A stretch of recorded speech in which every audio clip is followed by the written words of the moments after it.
चलिए बच्चों, आज हम शुरू करते हैं कक्षा 2 की पाठ्य पुस्तक सारंगी के आनंदमयी कविता घर की। इसमें परिवार के बारे में बताया गया है और एक बच्चा अपने पिताजी से कुछ पूछने का प्रयास कर रहा है। तो चलिए शुरू करते हैं और आप हमारे साथ दोहराएंगे। पापा क्यों अच्छा लगता है अपना प्यारा प्यारा घर, घूम घाम ले खेल खाल ले, नहीं भुलाता लेकिन घर। इस कविता में बच्चा अपने पापा से पूछता है, पिताजी जब हम कहीं घूमने चले जाते हैं और घूम करके फिर हम अपने घर को ही वापस आते हैं और हम अपने घर को क्यों नहीं भुलाते? ऐसा क्या कारण है कि हम अपने घर को भूल नहीं पाते हैं? चाहे कहीं चले जाएं पर घूम फिर करके हम अपने घर को आते हैं।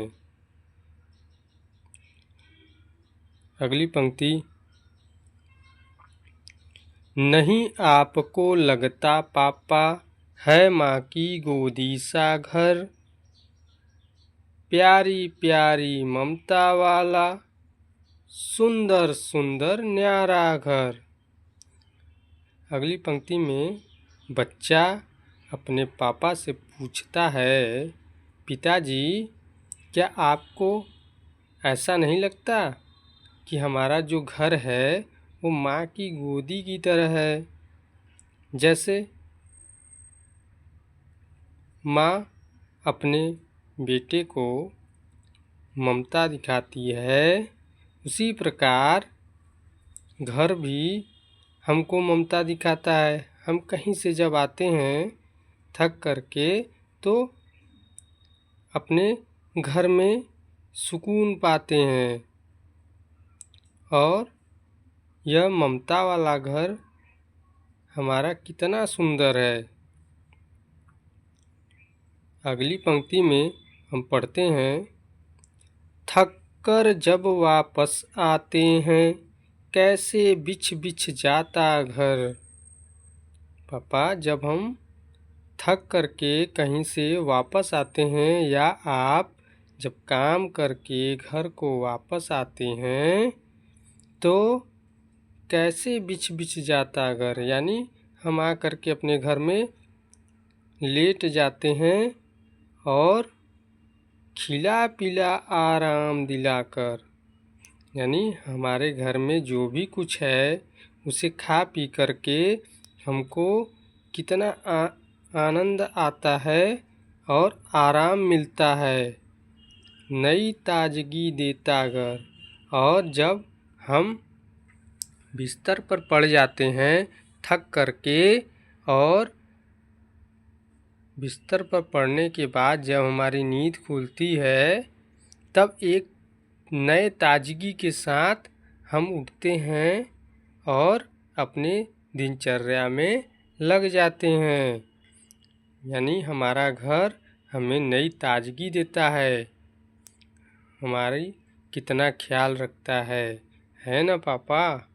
ऐसा बच्चा अपने पिताजी से कह करके अपने जिज्ञासा को शांत करता है। इस कविता को लिखे हैं दिव्यक रमेश जी, जो बहुत ही अच्छे रचनाकार माने जाते हैं। अगले भाग में हम बच्चों से बातचीत के माध्यम से कुछ चर्चा पर चर्चा करेंगे और उनसे उनके अंदर छिपी बातों को जानने की कोशिश करेंगे। तब आइए शुरू करते हैं। इसमें पहला क्वेश्चन दिया गया है चर्चा के लिए, आपको अपने घर में सबसे अधिक क्या अच्छा लगता है और क्यों? हम ऐसा बच्चों से पूछेंगे।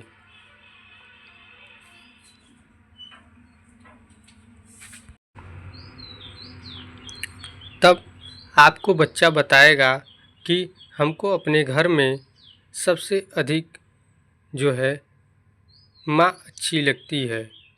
हम उससे क्वेश्चन करेंगे क्यों अच्छी लगती है, तो बच्चा बताएगा क्योंकि माँ हमारे लिए खाना बनाती है, हमारे कपड़े साफ़ करती है, हमें नहला करके तैयार करके स्कूल छोड़ने आती है, इसलिए अच्छा लगती है। कुछ बच्चे आपको ये भी बताएंगे कि पिताजी अच्छे लगते हैं, तो हम उनसे फिर प्रश्न करेंगे क्यों अच्छे लगते हैं, तो वह बताएगा कि पिताजी हमारे लिए काम करने जाते हैं और काम करके जब वापस आते हैं तो हमारे साथ खेलते हैं, हमारे लिए ड्रेस खरीदते हैं, हमारी फ़ीस को भरते हैं। इस तरीके से हम पहले क्वेश्चन पे चर्चा पर चर्चा बच्चों से करेंगे। इसी क्रम में हम दूसरे क्वेश्चन पे चलते हैं। तो आइए बच्चों देखते हैं दूसरा क्वेश्चन। आपको कब कब घर की याद आती है? चलिए बताइए, आपको कब कब घर की याद आती है? अक्सर बच्चे बोलते हैं जब हम मामा के यहाँ चले जाते हैं तो कुछ दिन बाद हमें घर की याद आती है। कुछ बच्चे ये भी बताएंगे कि जब हम स्कूल में रहते हैं और स्कूल की छुट्टी होती है तो हमें जो है घर की याद आती है और हम जल्दी से स्कूल से छूट करके घर की तरफ भागते हैं। और कुछ बच्चे ये भी बताएंगे कि जब हम खेलने चले जाते हैं और जब शाम हो जाती है तब हमें घर की याद आती है। खेलते वक्त तो भूल जाते हैं, लेकिन जैसे ही शाम होती है हम अपने घर को याद करते हैं कि अरे जल्दी से हमें घर जाना है, नहीं तो रात हो जाएगी। इस तरीके से कुछ बच्चे ये भी जवाब देंगे कि भूख लगने पे हमें घर की याद आती है। जब बच्चे खेलते हैं, खेलने के बाद जब उनको भूख लगती है तब उनको घर की याद आती है।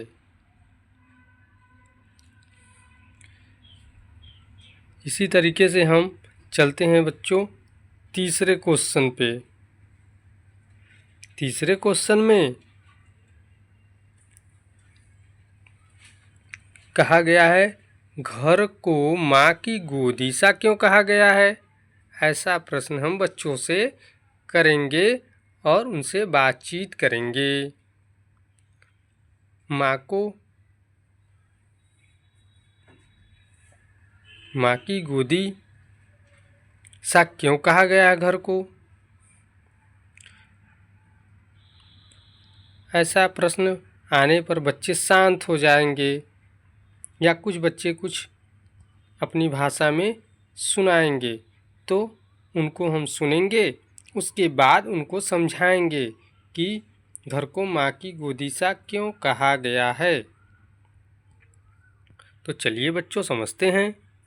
जैसे जब हम थक करके वापस आते हैं तो माँ हमें अपनी गोदी में उठा लेती है, या कभी हमें चोट लग जाती है तभी पर माँ अपनी गोदी में उठा लेती है। ठीक उसी प्रकार से जब हम थक करके घर की तरफ आते हैं तो घर में आने के बाद हमें घर छाया देता है और हम आकर के घर में सो जाते हैं, और घर हमें छाया के साथ साथ खाने को भी देता है। जब हमें भूख लगती है तो घर में ही खाना मिलता है। इसलिए हमें जो है घर को माँ की गोदी सा कहा गया है। ठीक इसी प्रकार अब हम चौथे क्वेश्चन पे चलते हैं।